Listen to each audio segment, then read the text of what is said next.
Now, France has been racked by massive riots, the biggest in 50 years. The riots began in response to a planned gasoline tax. Why was the French government raising gasoline taxes? Obviously, climate agenda. Well, in Washington, people only care about Russia, so they barely notice this. They think a carbon tax is still a great idea. Such a great idea that outgoing Arizona Senator Jeff Flake has teamed up with Delaware Democrat Chris Coons to introduce a new bill that would impose a nationwide carbon tax.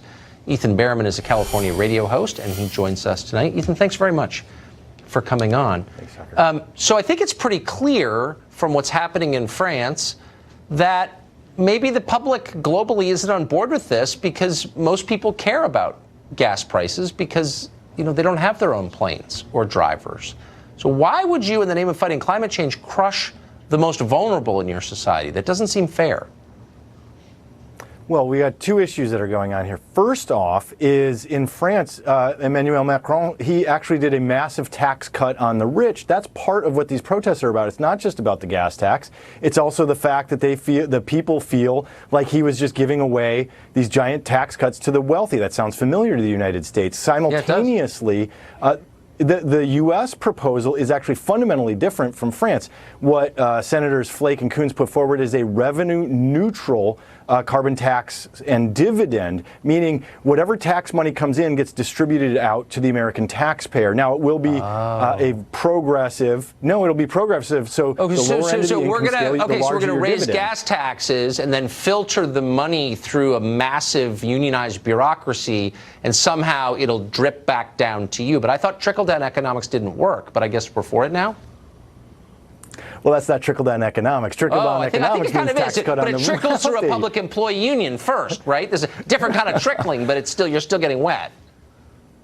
Yeah, but the difference here is, so we're using a market force to disincentivize pollution. Now, one of my big issues with the carbon tax is you can argue all you want about whether or not climate change is man-made or not. But we do know that mercury pollution is a potent neurotoxin. We do know that sulfur pollution has significant health effects. We do know that ground-based ozone, because of our burning of fossil fuels, causes people to die because they can't breathe. I'm a big fan of reducing pollution. If we can use market solutions to incentivize being more efficient and disincentivize polluting, I think that's reasonable. Then look, I mean, some of this I can't weigh in on one way or another because I'm not a scientist, but I do understand who's getting the short end of the stick. Wouldn't it be a display of good faith if the people behind this legislation said the first thing we're going to do is ban all private air travel in this country? We're going to put you in prison if you get on a private plane because climate change is that serious. It's an existential threat to the planet, to the human race itself. So like, you can't fly in a private plane. And then we'll talk about taxing everybody else, like people who make 40 grand. Why not start that way? So we actually agree on the private plane issue. I hate when people will tell me how to live my life and then they do the exact opposite. I can't stand hypocrisy. Do you see that happening now? These politicians who fly constantly private and these actors who fly private and Al Gore who flies private lecturing you about your Suburban. That is a problem for you then? I'm offended by that. I wrote about it in my book, actually. Good for you. I specifically pointed out. Why don't we just ban it? No, but seriously, if it's that serious a problem, let's just ban it. I mean, I don't want to be an authoritarian. I was always kind of libertarian. But climate change is too important, okay? So if you show up at the FBO, at the private airport, we're just going to put you in prison.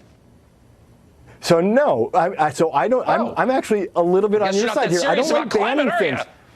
No, because here's what happens with the carbon tax. Suddenly, your private jet, instead of it being $3,000 an hour because of the tax on your burning of the fossil fuel, will suddenly cost you $5,000 an hour, and maybe some of the B-list celebrities will stop flying private. I guess I just take climate change a little more seriously than you do. You must be a denier. I don't want to see someone despoil the earth like that. So, you know, every private plane banned. Well, I don't have to ban them, but we make it expensive. We make it expensive, and then you'll think twice about doing it. Ethan Berriman, thank you very much. Good to see you. Thanks, Tucker.